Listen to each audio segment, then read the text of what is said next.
Hi everyone. Today I am talking about why you can't stop creating problems in your mind. Don't forget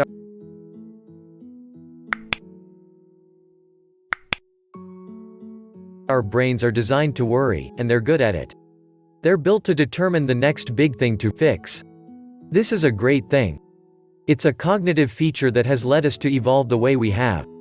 We've developed every major industry, agriculture, medicine, religion, out of some kind of fear, death, disorder, starvation, meaninglessness. The part of the brain that controls rumination also controls creativity. There's no coincidence in this. We were born to survive, which is to create. If you feel like you can't stop worrying, can't stop creating problems for yourself, can't stop shifting your anxiety from one corner of your life to the next, can't just sit back and enjoy and be grateful and happy, it's not because there's something wrong with you. There's something wrong with your understanding of the human brain and happiness. We weren't built to be happy in the way we think of happiness, carefree, grateful, excited. We were born to survive, which is to create. Suffering dissolves when we focus on creating rather than feeling. Instead of being at the whim of how the world makes us feel, we focus on how we can create what we want from what exists. Good and bad become irrelevant when the focus isn't, what can I enjoy? But, rather, what can I create? Obstacles become opportunities. Life becomes an incredible journey. Everything is creative.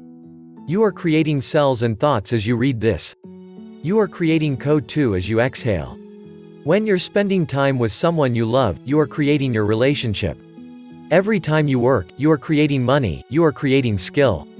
You are always creating. Suffering is what happens when you stop creating. Rather than devise the next step for your life, you ruminate on the last one. Rather than imagine previously inconceivable opportunities, you assume nothing better is possible. Rather than taking control of your life, you assume an attitude of powerlessness. You become helpless. Your suffering becomes meaningless. Suffering dissolves when we focus on creating rather than feeling. When we focus on creating, pain becomes integral to the process. It's worth it. We're no longer dividing our emotional experiences between things that feel good to the senses and things that don't. We're dividing it into things that are worthwhile and things that aren't. We're being discerning about discomfort. We're evolving and growing. We're expanding our capacity to cope, think, love, be. Creativity is not exclusive to the arts as we tend to think of it. Everything is creative. Every last second and part of your life. Creativity is not necessarily a burst of emotional passion, it can be a habituated choice. In that choice, there is a different kind of happiness, one that is not passive, but active. Instead of trying to reap the benefits and joy out of the world other people have created, we embark on our true mission, which is to create ourselves in the world. That is how we leave a lasting impression. That is how we find real, deep, sustainable happiness, in creating what is inside of us on the outside.